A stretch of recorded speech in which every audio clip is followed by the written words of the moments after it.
Hi, it's Ashleigh from Sweet Dreams Bake Shop, and welcome to Fail Friday. If you've ever made a fondant cake and had a massive fail, or maybe you're just looking to start to try to decorate with fondant, then this is the video for you. Fail number 1, ineffective crumb coat. Now, in my opinion, the crumb coat is the most important part of your cake because it serves as the basis for everything. The fix is you need to use frosting as a border for your filling, and you also need to apply a thicker crumb coat. So as you can see here, I'm applying a nice border along the edge of my cake.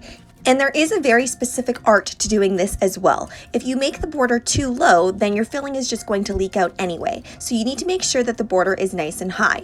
In this particular instance, I only had a little bit of caramel left, so that's why I made that border really thick. But normally I would just leave it as is, as you saw before.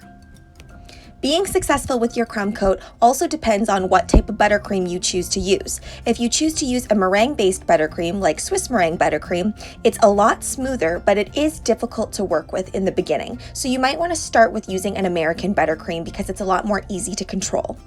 If you're just starting out making cakes, I would suggest that you start with a rounded cake first, just because it is really tricky to get those edges nice and sharp with a squared or rectangular cake. The cleaner the crumb coat, the better your cake is going to look after you cover it with fondant. If your filling is leaking out, or if maybe you haven't added enough frosting to the outside of your crumb coat, you're going to have all those imperfections show through your fondant, and that's really hard to cover up. And finally, make best friends with your refrigerator. If your crumb coat is too thin and you can't seem to get it thick on the first go, then just stick it in the fridge for about 10 minutes until things harden up a bit, and then do another coat. Fail number 2, cracked or dry fondant. It happens to the best of us. You get rolling out your fondant and you finally are ready to put it on the cake, and as you're putting it on, it all cracks away. The fix is to use less cornstarch, have thinner fondant, and protect your fondant as you work with it. When using cornstarch to roll out your fondant, you really want to do this sparingly, and you want to just keep moving your fondant around to make sure that it is not sticking to the counter. That's all you need to do. The other thing is you need to make sure that your fondant is rolled nice and thin. The thicker it is, the harder it is for you to apply it on your cake without it cracking, because the weight causes everything to drag down and create elephant skin. And finally, whenever you're not directly working with a piece of fondant, you need to make sure that it's covered in plastic wrap so it doesn't get dried out, because as soon as your fondant dries out, it's hard to bring it back to life. Fail number 3, rounded edges. As you can see on that owl cake, my edges are really round. So despite the fact that those owls are super adorable, it really wrecks the presentation of the cake in my opinion. The fix is to ensure that you have a clean crumb coat, thin fondant, and you need to create an edge with your fingers. Even after 10 years of caking, I still struggle with this. Now remember when we talked about having a really super clean crumb coat? This is where it's very important. If you don't have an edge with your crumb coat, you're never going to get an edge at all with your fondant cover. Thinner fondant means that all of your details can show through. Now this isn't a hard and fast rule because some cakes do need a bit of a thicker fondant, especially if it's a carved cake, for example. But when I'm making rounded cakes that are just supposed to be really nice and clean, I need to make sure that that edge is there by placing my finger on the edge and then using a smoother on the side of the cake so that I can kind of imprint the fondant. This is a little bit trickier, so in future I'll probably make a video dedicated to this.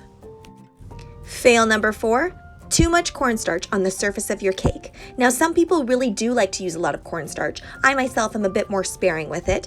But when I first started out making cakes, I had cornstarch literally everywhere, and I tried everything from brushing it off to using a little bit of water, and none of it worked. The fix is you need to fall in love with a clothing steamer. I'm not sure if there's a steamer specifically for cakes, but honestly if there is, that's probably a waste of time because this works so well. Steaming your cake can seem really intimidating at first. I remember I had to ask my friend to do it for me because I was too afraid to ruin my cake. But honestly, the gentle steam is so relaxing, and you can make sure that everything looks really nice and bright. It adds saturation, and it also makes sure that all that cornstarch is gone. A few things I want to mention. Don't use this on buttercream because everything will just melt, and if your buttercream underneath your fondant is a little bit melty, maybe you live in a hot climate, you want to make sure to stick this in the fridge and then take it out after a few minutes and steam it. We have finally made it to fail number 5, letting your mistakes be visible. All of us cake makers have been there where we maybe nicked the fondant, or there's a little piece of something somewhere, or maybe we just have a little hole because we didn't cover things perfectly. And the fix is to add details and find the front of your cake. The only time this doesn't work is when your cake is supposed to be super simple. This is why I kind of always believe that super simple cakes are actually trickier to do than cakes with a lot of detail.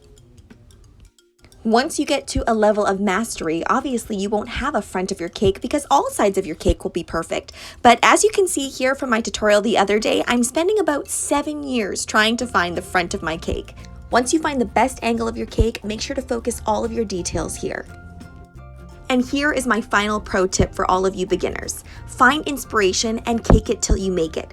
You're not going to be perfect on the first, second, or even third try. I'm always finding new techniques to help improve my caking skills.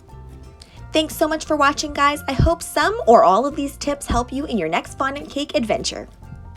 Also, don't forget to like, share, and subscribe so you can be part of the Sweetie fam. Right now I'm uploading daily, so make sure you hit that notification bell so you know when I upload.